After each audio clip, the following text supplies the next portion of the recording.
इनका असल में पूरी फैमिली मोस्टली जो ननियाल है ना इंडिया में। इंडिया कौन से एरिया से? दिल्ली में। दिल्ली में। तो अच्छा, इसलिए- वहाँ के लोगों की सोच तब क्या थी? मतलब एक मतलब वहाँ लोग उस टाइम भी खुशहाल थे और आज भी खुशहाल हैं। वो कोई इस टाइम भी टेंशन नहीं थी उनको, मतलब गुर्बत नहीं थी। अब माशाल्लाह अब भी ठीक है। वो वहाँ की हुकूमत उनको इतना सहूलतें दे रही है कि वो किसी चीज़ से परेशान नहीं है। ठीक है। देखो नेबर कंट्री है और उसने बहुत ही टेक्नोलॉजी में एडवांसमेंट किया है। उसने फर्स्ट हिंदू मुस्लिम का जो उधर जी हमें बताया जाता है, आपके तो जाहिर बात है रिलेटिव उधर नहीं, मुसलमान लेकिन है, वो तो एक क्या? जगह खाना पीना, एक जगह उठना बैठना और शादियों में एक दूसरे के घर में अच्छा। आने जाना बहुत आता है।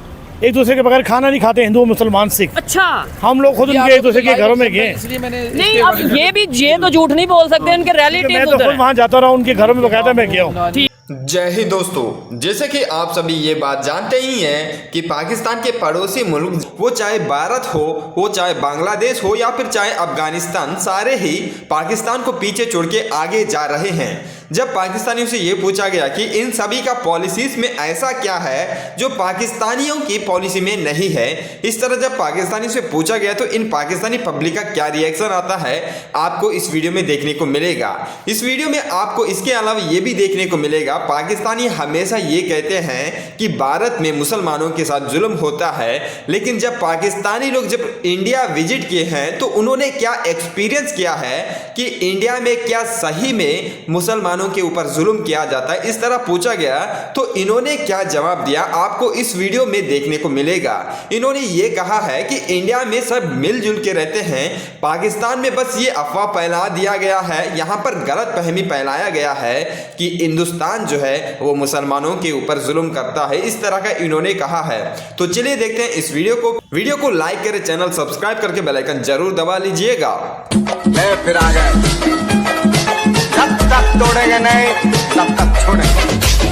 पाकिस्तान दुनिया का आबादी के लिहाज से छठे नंबर पे बड़ा कंट्री है, यहाँ पे इन्वेस्टर क्यों नहीं आ रहे? हमारे रिलेशन दूसरे कंट्रीज चाहे इस्लामिक कंट्रीज हो या ओवरऑल कोई भी कंट्री उसके साथ उस तरीके से बेहतर क्यों नहीं हो रहे? ये नेबर बिल्कुल साथ इंडिया की बात करें, वहाँ पे अभी 10-15 दिन पहले आए थे कि यूएई के प्रेसिडेंट मोहम्मद बिन ज़ियाद, उन्होंने प्रॉपर रोड शो किया, इन्वेस्टमेंट की बात की। अभी मैक्रोन जोन से हैं फ्रेंच प्रेसिडेंट, वो वहाँ पे रोड शो करते नजर आ रहे हैं। उनके जो रिपब्लिक डे पाकिस्तान में क्यों नहीं आ रहे? हाँ, ये आपका क्वेश्चन होगा। ठीक है यार वो कैसे आएंगे मुझे बताओ। हमारे मुल्क में तो एक तो पॉलिटिकल स्टेबिलिटी नहीं है, ठीक है, अच्छा। कोई इलेक्शन नहीं, कोई हमारी हुकूमत, मेरे ख्याल है सवाए वो जरदारी की हुकूमत के कोई भी हुकूमत ने 5 साल पूरे नहीं किए, ठीक है। मेन फैक्टर सबसे बड़ा ये है इन्फ्लेशन है, और सबसे बड़ी जो चीज़ है ना इन्फ्लेशन, मैं कहता हूँ कि जिसकी वजह से कोई भी इधर स्टेबल नहीं है, कोई भी बिजनेस।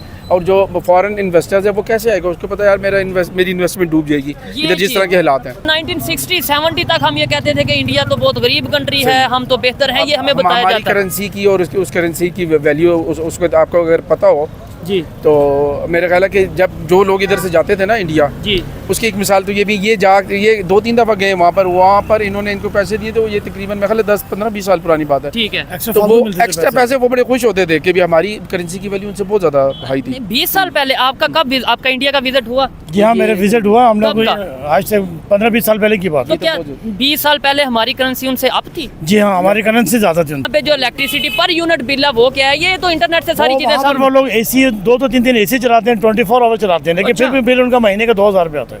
ये ये हमारे लिए तो हैरत वाली बात है। अभी मेरी कज़न से अभी कुछ दिन पहले मेरी बात हुई है, मैंने उनसे फ़ोन पे बात की, कह रहे हम दो दिन हमारे मतलब AC चलते हैं घर में, 2 चलते हैं, और तकरीबन हमारे 2000 बिल आता है, 3000। ठीक है। और उधर तो मेरे ख्याल से कुछ एरिया ऐसे जहाँ पे फ्री यूनिट भी है, कोई मतलब 200 यूनिट फ्री है। आप वहाँ कॉल फ्री है, अच्छा। लोकल कॉल फ्री है, आप जहाँ मर्जी जिस मर्जी बात कर सकते हैं। सर मुझे ऐसा लग रहा है इनसे बात करके, हालांकि अक्सर हम इंडिया के हवाले से डिस्कशन भी करते हैं, डेली बेस पे करते हैं, इंटरनेट पे भी देखते हैं, लेकिन फ्री कॉल वाला आइडिया मुझे नहीं था। ये तो कोई यूरोप वाला नहीं, अपना अंदरूनी इंडिया में किसी को अगर कॉल करेंगे, जैसे हमारी लोकल कॉल होती है, वो लोगों को फ्री है। अगर बाहर करेंगे कॉल तो कोई चार्जेस वगैरह करते हैं। इंडिया को छोड़ दें, सिर्फ बांग्लादेश की बात कर ले तो सिर्फ बांग्लादेश जो हमारे से बस उसके मैं ख्याल है कोई अल्फाज नहीं है, इंडिया को तो छोड़ ही दिया। ठीक है, ये देखें, इसके आगे वाकई में बात कोई नहीं है। इंडिया को 1 मिनट के लिए छोड़ दें, चाहे कि किसी को गुस्सा आता है इंडिया से बात करते हुए कि भाई इंडिया के बारे में क्यों बात कर रहे हैं, लेकिन देखें 71 में वो मुल्क बना, ठीक है, तो आज उसकी देख लें क्या कहते हैं, उनके पैसे की वैल्यू हमारे से ज्यादा है। उसके अलावा उधर खुशहाली देख लें, चीज़ें देख लें, सब कुछ देख लें। वो पहले पाकिस्तान का हिस्सा ही था, टेक्सटाइल इंडस्ट्री देख लें,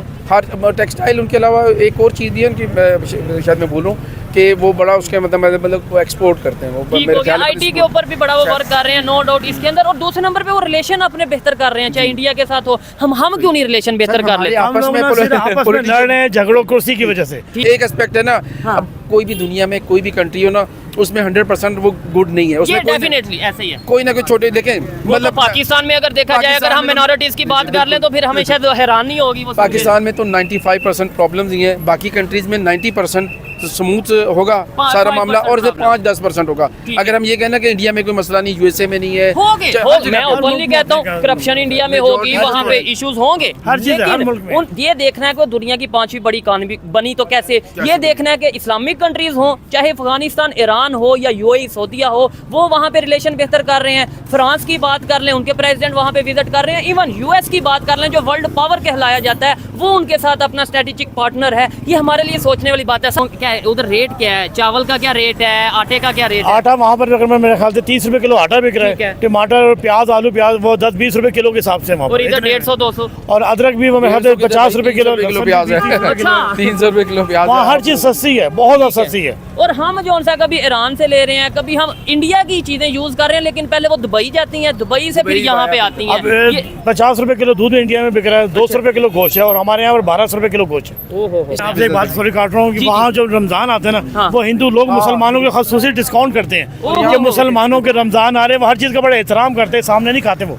और यहाँ पे क्या और होता है? यहाँ हर चीज़ के डबल रेट हो जाते हैं। मैं आपको ये बताऊं, एक तो एकेडमिया एंड इंडस्ट्री, ये चीज़। इनका लिंक जो है वो पाकिस्तान में बहुत लेक कर रहा है। पाकिस्तान में यूनिवर्सिटीज तो बढ़ती जा रही हैं, लेकिन इंडस्ट्री के साथ कोई लिंक नहीं आ रहा। ठीक है, प्रैक्टिकली नहीं उस तरीके से एजुकेट बिल्कुल किया बिल्कुल, जा रहा। स्टूडेंट्स, नंबर ऑफ स्टूडेंट्स यहाँ पे प्रोड्यूस हो रहे हैं। ठीक है। आप उनको कहाँ जॉब दे रहे हो? और वो भी ब्रेन ड्रेन हो रहा है ना, वो भी बाहर जा रहे हैं। बिल्कुल, आपने देखा हो कि लास्ट ईयर इन 2023 में 7 lakhs अबव जो है वेल ग्रेजुएट स्टूडेंट्स वो यहाँ से जा चुके हैं। अब भी आप जाओ एम्बेसी में, लाइंस लगी हुई हैं स्टूडेंट्स की, क्यों बाहर जाना चाह रहे हैं वो? यही एक सवाल पाकिस्तान में इंडस्ट्री कहाँ पे है? ठीक हो गया। एक पाकिस्तान में इंजीनियर्स कहाँ जाए, मुझे ये बताएं। आपकी इंडस्ट्री है, आप उसको जॉब देते हो, 60,000 में एक इंजीनियर अपनी कैसे लाइफ गुजार सकता है? Can you assume that? आप ये कह रहे हैं 60,000 में कैसे लाइफ गुजार सकता है? मैं ये कहता हूँ कि भाई 60,000 की भी जॉब किसी इंजीनियर को मिलना बहुत गनीमत है इस टाइम पाकिस्तान में। पाकिस्तान में हम क्या है कि जो हमारे मोबाइल्स में बैटरीज यूज होती हैं, हम उसको भी रिसाइकल करके इंपोर्ट कर रहे हैं, किसको? चाइना को दे रहे हैं। हमारे पास इतनी इंडस्ट्री नहीं है कि रिसाइकल करके हम उसे यूज कर सकें उसमें प्रोडक्ट को। इन चीज़ों के ऊपर हम बात नहीं करेंगे, हम ये टेक्निकल और ये एजुकेटेड वे से बात नहीं करेंगे। हमें आज भी पाकिस्तान में यही मीडिया का काम है कि भाई वो चोर है, ये चोर है, वोट इसको देंगे, वोट उसको देंगे, जबकि अब दुनिया बहुत तेजी से चेंज हो चुकी है। अब ऐसी सोच आ चुकी है ओवरऑल दी वर्ल्ड, शायद इससे भी ज्यादा बेहतर हो चुकी है। ये भाई एजुकेटेड है, ऐसे और भी लोग मौजूद हैं, लेकिन बहुत कम तादाद में। ये तादाद जब ज्यादा होगी, यूथ अवेयर होगी, तभी शायद पाकिस्तान का देखें। हम अपना अगर रिलेशन इंडिया से बेहतर कर लेते हैं, स्टूडेंट एक्सचेंज प्रोग्राम करते हैं, वहाँ से जाके हमारे स्टूडेंट वहाँ पे जाते हैं, पढ़ते हैं, उनका माइंड सेट देखते हैं कि भाई वो कैसे डेवलपमेंट की तरफ जा रहे हैं, तो आपको नहीं लगता कि भाई रिलेशन भी बेहतर होंगे और हमारे पाकिस्तान का भी फायदा होगा? हम जो है वो ट्रेड बंद करके और रिलेशन खराब करके बैठे हैं। बिल्कुल आप सही कह रहे हैं। हम भी यही चाहते हैं कि हम उनके साथ एक्सचेंज प्रोग्राम करें, बट आप जानते हैं कि जो पॉलिटिकल इश्यूज हैं, बैरियर्स हैं, वो हम नहीं बिल्कुल कर नहीं पा रहे। हाँ, ठीक है, जब अफगानिस्तान रिलेशन बेहतर कर रहे हैं उनके साथ, ईरान उनके साथ, इस्लामिक कंट्री हैं वो रिलेशन बेहतर कर रहे हैं। बिल्कुल ऐसे ही है। अफगानिस्तान के स्टूडेंट्स पाकिस्तान में भी बहुत ज़्यादा हैं। ठीक है। और अफगानिस्तान के स्टूडेंट इंडिया में भी हैं, ऑल ओवर दी वर्ल्ड हैं। आप देखो ना, जर्मनी, यूरोप में मोस्टली आपको अफगानिस्तान के स्टूडेंट मिलेंगे। ठीक है।